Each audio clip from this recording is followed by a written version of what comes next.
तो जीवन फाइन नहीं था। अगर जीवन को सुखी करना हो तो परमात्मा का हस्ताक्षर करवाया करो। लोग कहते हैं कि महाराज हस्ताक्षर कैसे होता है?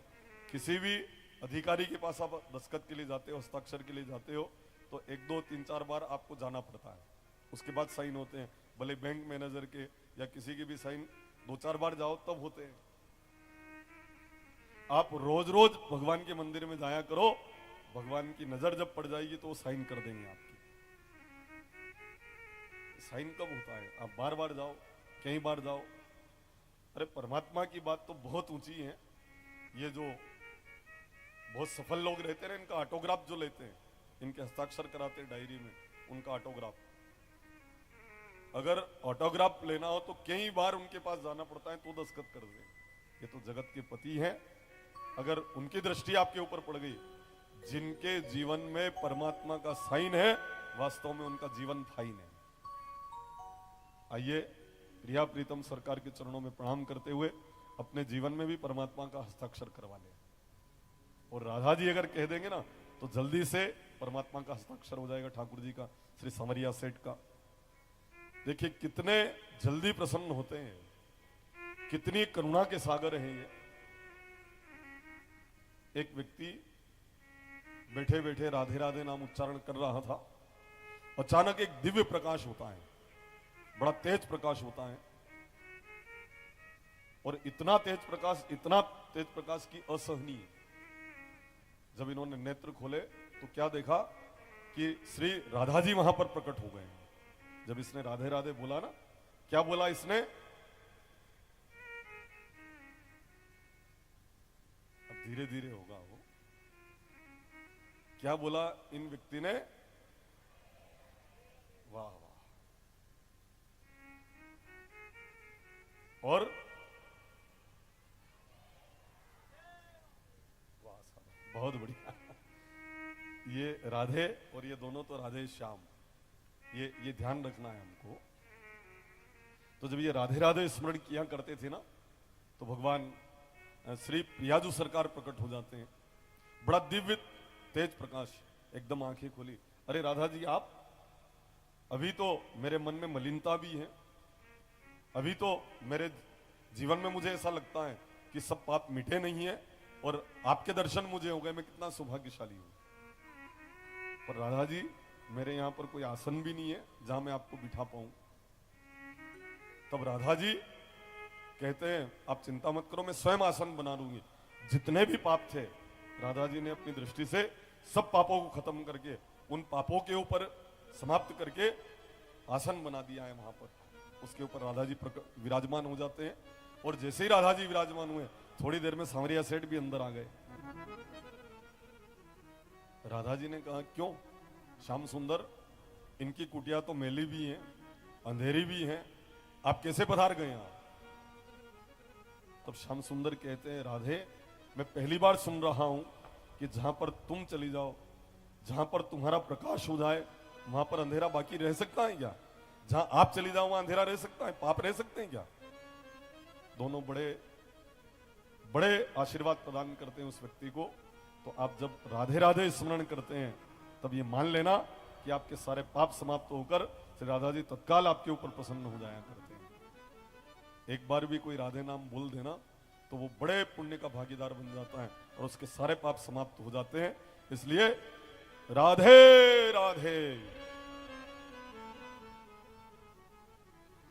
तीनों लोकन से न्यारी राधा रानी हमारी, तीनों लोकन से न्यारी राधा रानी हमारी, तीनों लोकन से न्यारी राधा रानी हमारी, तीनों लोकन से न्यारी राधा रानी हमारी, रानी हमारी महारानी हमारी, रानी हमारी महारानी हमारी, तीनों लोकन से प्यारी राधा रानी हमारी, तीनों लोकन से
सर्वेश्वरी जगत कल्याणी सर्वेश्वरी जगत कल्याणी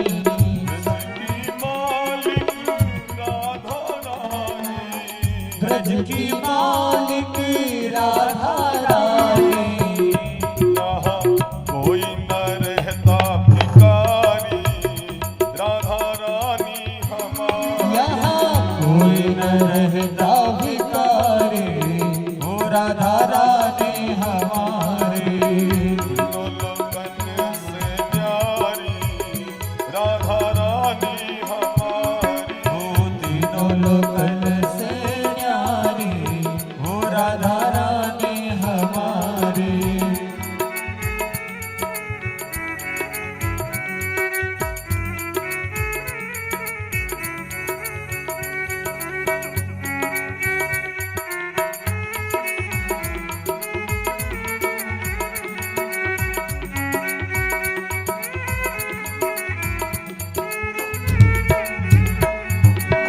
एक बार जो बोले राधा एक बार जो बोले राधा एक बार जो बोले राधा एक बार जो बोले राधा कट जाए जीवन की बाधा कट जाए जीवन की बाधा कृपा करो महारानी श्री राधे रानी हमारी मोपे कृपा करो महारानी हो राधा रानी हमारी कृपा करो महारानी राधा रानी हमारी कृपा करो महारानी राधा रानी हमारी तीनों लोकन से न्यारी राधा रानी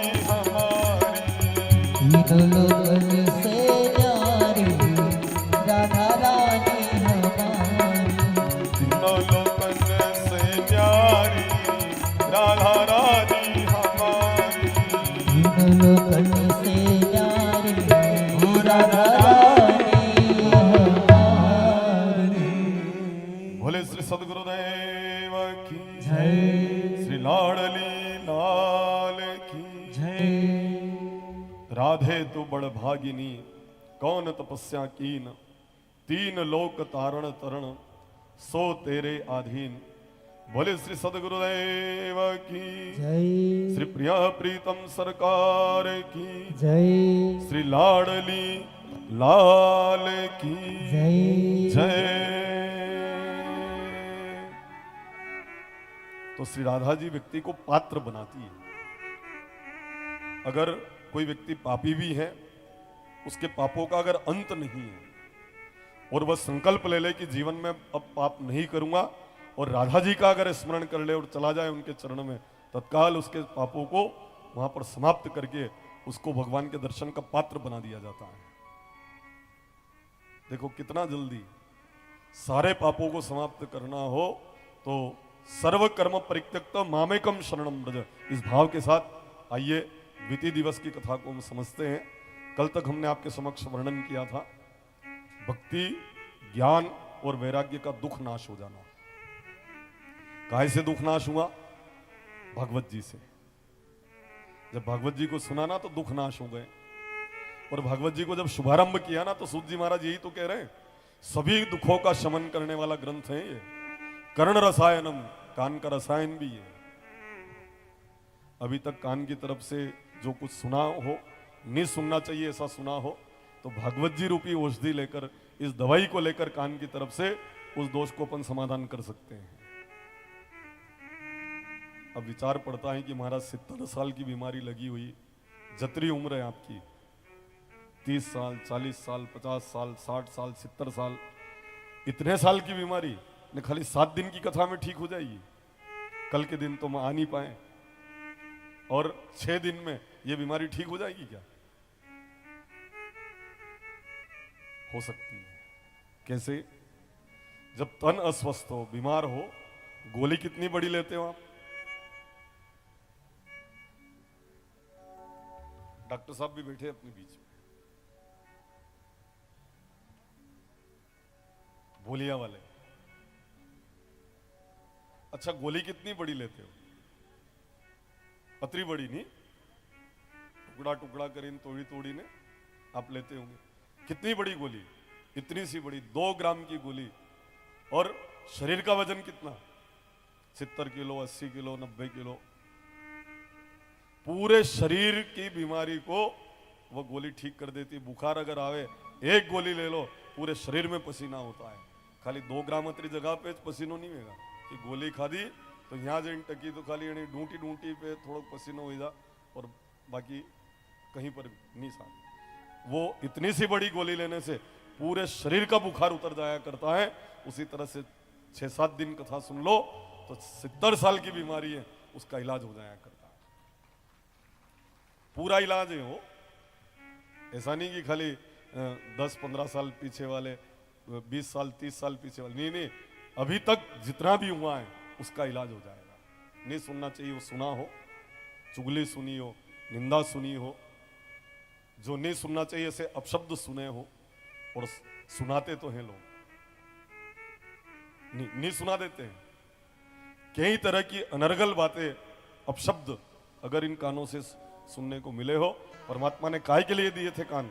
मेरा भजन स्मरण करना, मेरा यशोगान स्मरण करना, मेरे नाम का स्मरण करना। ठीक है, नहीं कर पाए, पर जो अपशब्द सुनकर इन कानों से अपराध हो गया है उसका इलाज कान में वह कोई दवाई डालने से नहीं होगा। ये शब्द भागवत जी के शब्द ये कान की तरफ से जब प्रवेश करेंगे तब समूल उस बीमारी का नाश हो जाएगा। हाँ साहब, नहीं तो ट्रैक्टर वाले सुना कि आपकी इच्छा थी भजन सुनने की, पर ट्रैक्टर वाला, आप तो रोड के माथे रहने वाले लोग हो, कई ट्रैक्टर निकलते हैं और ट्रैक्टर वालों के लाइसेंस में ऐसा लिखा रहता है कि आधा किलोमीटर तक उनके टेप रिकॉर्ड की आवाज नहीं जाए तो उनको लाइसेंस रद्द हो जाए। तो आवाज तो आती ही होगी, घरे भुनिया खेड़ी के मणिपार तक आवाज आई जाए, यहाँ आनी रोड पे कोई जा ट्रैक्टर वाला। क्यों? क्योंकि लाइसेंस में ऐसा लिखा है कि लाइसेंस रद्द हो जाएगा, तो पूरा वो नियम का पालन करके आवाज वहां तक पहुंचाएगा आप। तो अब भजन सुनने की इच्छा थी ना, वो अगर गाना सुना के चला गया, अब उसका समाधान क्या है? ओटली पर बैठकर किसी की निंदा सुन ली, किसी की चुगली सुन ली, ये अपराधी कानों की तरफ से अपने द्वारा हुआ है। अब उसका समाधान भगवत स्मरण करके, भगवत नाम यशोगान सुनकर धीरे धीरे धीरे धीरे उसका समाधान अपन कर लेते हैं। कर्ण रसायनम, सभी दुखों का समाधान हो जाता है कथा को सुनने से। पर सज्जनों, संदेह मत करना कथा पे कभी। लोग कहते हैं ये तो ब्राह्मणों के कमा खाने का धंधा है, ये तो कथा येना के नहीं पया कमावा को साधन है ना महाराज लोग के। कई लोग कह देते हैं, आपने ये नहीं कि दूसरा काम की बात कह रही हूं। अपने इधर मंदसौर जिले में तो बड़ा कथा के प्रति श्रद्धा रखने वाले लोग रहते हैं, पर क्या कह देते हैं, महाराज के धंधो है कम ही खाओ। सज्जनों, ऐसा नहीं है। कई लोग तो कहते हैं कि लूट रहे हैं इस माध्यम से लोग, और कह कौन रहे हैं? जनाए एक पयो कदीन चढ़ायो वी कह रहा है कि लूटी रहा है। अब जिन्होंने चढ़ाया वो कुछ नहीं कह रहे हैं, पर जिन्होंने अभी तक कुछ भी नहीं दिया, न कथा में समय दिया, न कभी कथा में गए, और वो कह रहे लूट रहे हैं। क्यों? क्योंकि वो कभी कथा के समीप गए नहीं है। अब मेरे जाओ तो मालूम पड़े। अब जो उतरेगा ना, उतरा सागर में उसको जो मोती मिले, खोज की जिसने मेरी मुझे पा लिया। अब समुद्र में रत्न भी है, समुद्र में रत्न भी है, और समुद्र में डूबने का खतरा भी है। पर उस समुद्र में डूब जाते हैं, मर जाते हैं, पर भागवत रूपी सागर में जो डूब जाते हैं वो अमर हो जाया करते हैं। इसमें तैर कर निकलना नहीं हो, जो इसमें डूब जाते हैं वो रत्नों को प्राप्त करते हैं। उतरा सागर में उसको जो मोती मिले, खोज की जिसने मेरी मुझे पा लिया। नुक्ता चीशम का वादी को मैं ना मिला, मुझको तो शबरी का भोलापन भा गया। संदेह किया कि कथा का पुण्य मिलना कम हो जाया करता। संदेह कभी मत करो कथा पर। कैसे? मुझे महाभारत का एक प्रसंग ध्यान में आ रहा है। संदेह करोगे तो वहीं से आपको कथा का पुण्य मिलना बंद हो जाएगा। आइए महाभारत के उस प्रसंग से हम समझते हैं। एक बार राजा जन्मेजय वेदव्यास जी के यहां जाकर प्रणाम करके कहते हैं, पाए लागू महाराज जी। वेदव्यास जी कहते हैं, बेटा जिस तरह तुम्हारे पिता और पितामह ने संसार में यश और ख्याति अर्जित करी, मेरा आशीर्वाद है तुम्हारा भी यश संसार में फैले। जन्मेजय कहते हैं, मेरे पिता मेरे दादा ये तो महाभारत का युद्ध लड़े थे, तो भगवान कृष्ण उस समय मौजूद थे, क्या महाभारत का युद्ध टाला नहीं जा सकता था क्या? खुद भगवान विराजमान थे जो विधान बनाने वाले हैं, तो क्या महाभारत का युद्ध टाला नहीं जा सकता था? तो वेदव्यास जी कहते हैं, बेटा जो होने का होता है ना वो होकर रहता है। जन्मेजय ने कहा, महाराज एक काम करो, मुझे बताओ मेरे साथ क्या होने वाला है। आप मुझे ये बताइए मेरे साथ क्या होने वाला है। वेदव्यास जी कहते हैं, बेटा कुछ समय बाद आपके राज्य में काला घोड़ा बेचने वाला आएगा, आप मत खरीदना, लेकिन आप खरीदोगे क्योंकि ऐसा होने वाला है। अगर काला घोड़ा खरीद लो तो उसके ऊपर बैठकर शिकार खेलने मत जाना, पर आप जाएंगे क्योंकि ऐसा होने वाला है। अगर आप उस काले घोड़े के ऊपर बैठकर शिकार खेलने जाओ तो उत्तर दिशा में मत जाना, लेकिन आप जाओगे क्योंकि ऐसा होने वाला है। अगर उत्तर दिशा में चले जाओ ना तो वहां पर एक स्नान करती हुई स्त्री दिखाई दे, उसके ऊपर आसक्त मत होना, लेकिन आप आसक्त होगे क्योंकि ऐसा होने वाला है। अगर उसके ऊपर आसक्त हो भी जाओ तो ध्यान रखना, उसको अपने राज्य में मत लेके आना, लेकिन आप लेकर आओगे क्योंकि ऐसा होने वाला है। अगर उस महिला को आप लेकर आ भी जाओ तो उसको पटरानी मत बनाना, लेकिन तुम पटरानी उसको बनाओगे क्योंकि ऐसा होने वाला है।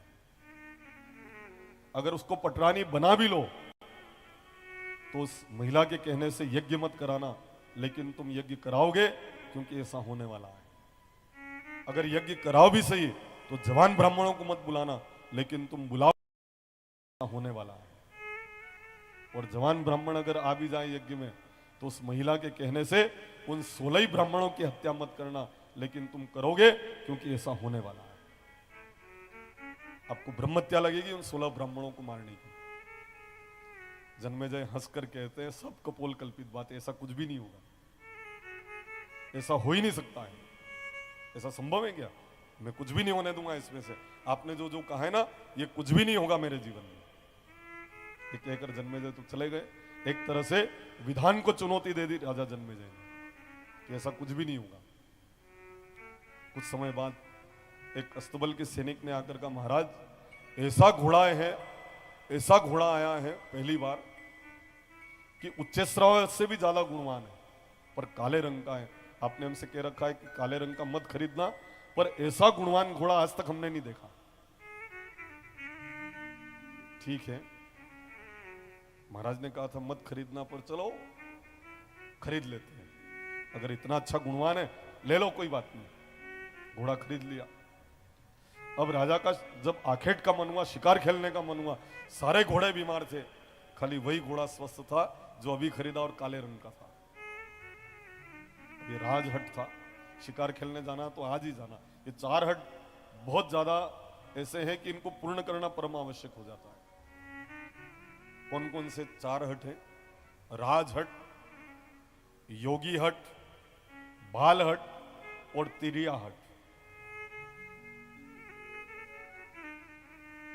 अब राजहट हो तो भाई राजा हट कर ले तो पूर्ण करना ही पड़ेगा।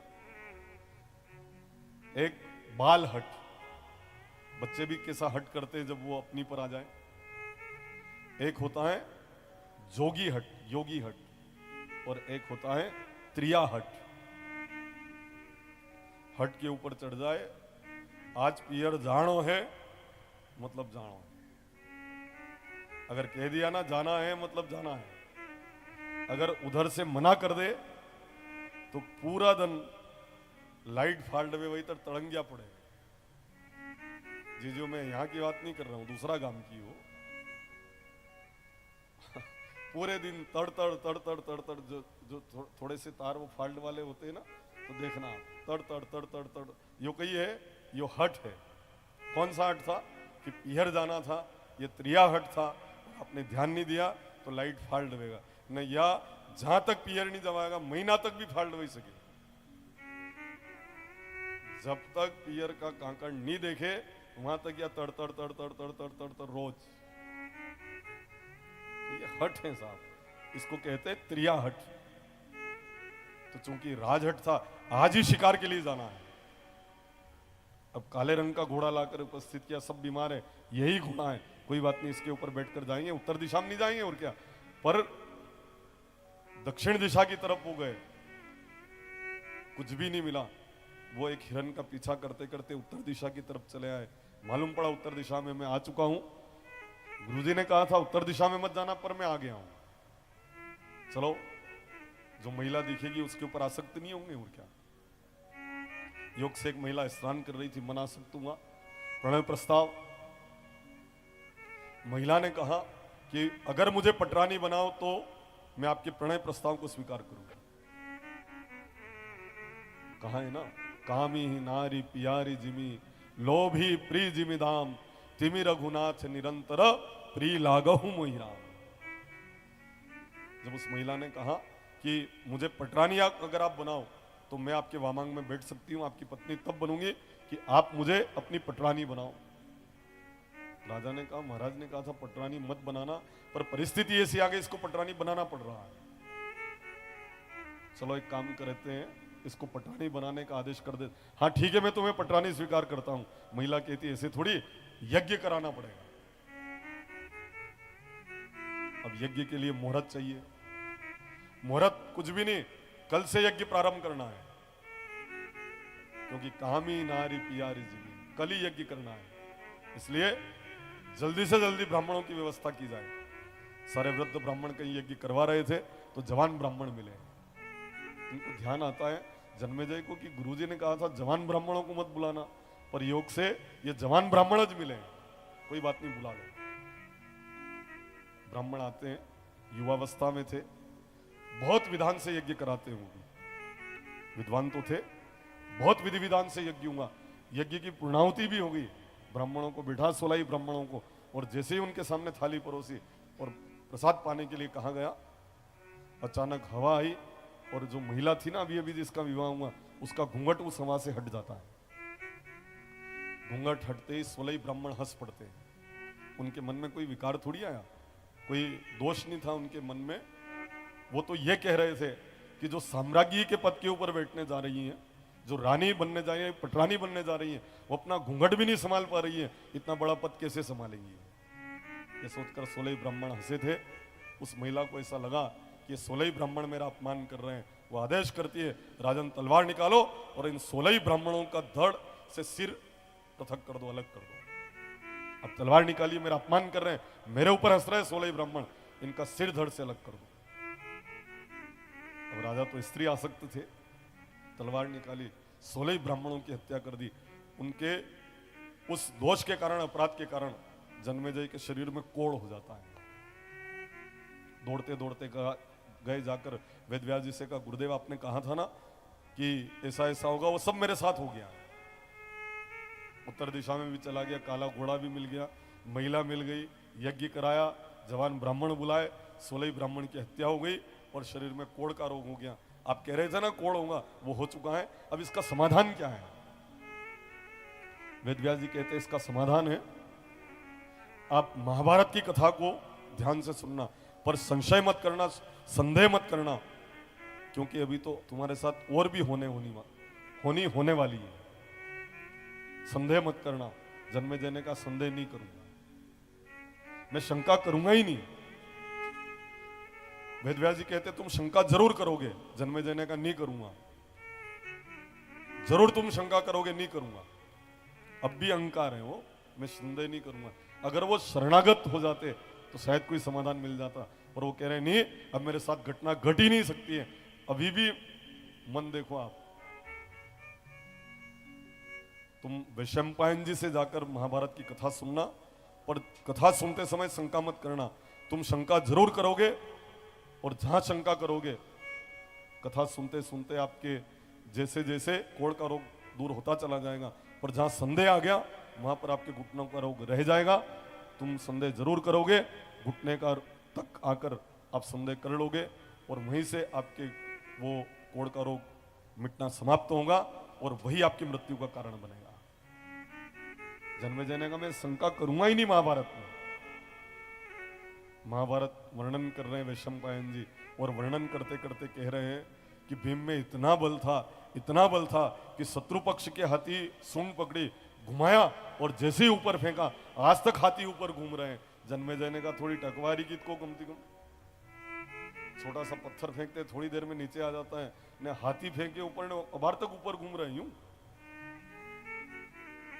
तब वैशंपायन जी यूं हाथ नीचे करते हैं, एक हाथी आकाश से आकर धरती के ऊपर आश्रम के पीछे गिर पड़ता है। ये वही हाथी है जो भीम ने आकाश में फेंक दिया था, पृथ्वी के गुरुत्वाकर्षण बल से ऊपर फेंक दिया था, वो आज तक ऊपर घूम रहा था, ये आज धरती के ऊपर आकर गिरा है। कथा सुनते सुनते घुटनों तक रोग आ चुका था, संदेह कर लिया, वहीं पर रोग रह जाता है और वही जन्मेजय की मृत्यु का कारण बनता है। तो कथा क्या कह रही है?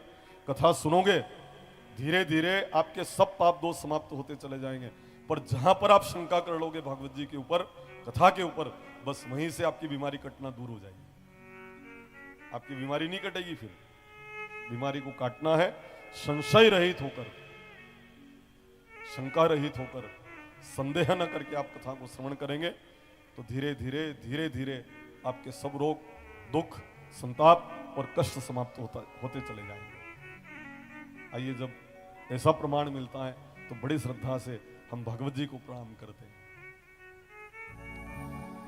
भागवत जी की वंदना, व्यास जी की वंदना, भगवत जी की वंदना, व्यास जी की वंदना, भागवत जी की वंदना, व्यास जी की वंदना, भगवत जी की वंदना, व्यास जी की वंदना, व्यास जी के नंदना की मार मार वंदना, व्यास जी के वंदना की बार बार वंदना।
बार वंदना, हजार बार वंदना।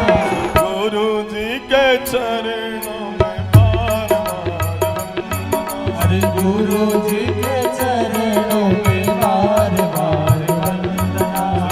गुरु जी के चरणों में बार बार वंदना।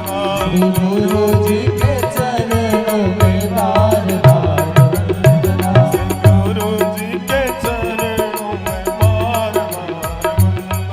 हरि गुरु जी के चरणों में बार बार वंदना। सीताराम वंदना, राधे श्याम वंदना। सीताराम वंदना, राधे श्याम वंदना। वंदना के बार अंजना के नंदना की बार बार वंदना। अंजना के नंदना की बार बार वंदना। अंजना के नंदना की बार बार वंदना। अंजना के नंदना की बार बार अंजना के नंदना की बार बार वंदना। अंजना के नंदना की बार बार वंदना। बोले श्री सदगुरुदेव की जय बोलो सांवरिया सेठ की जय।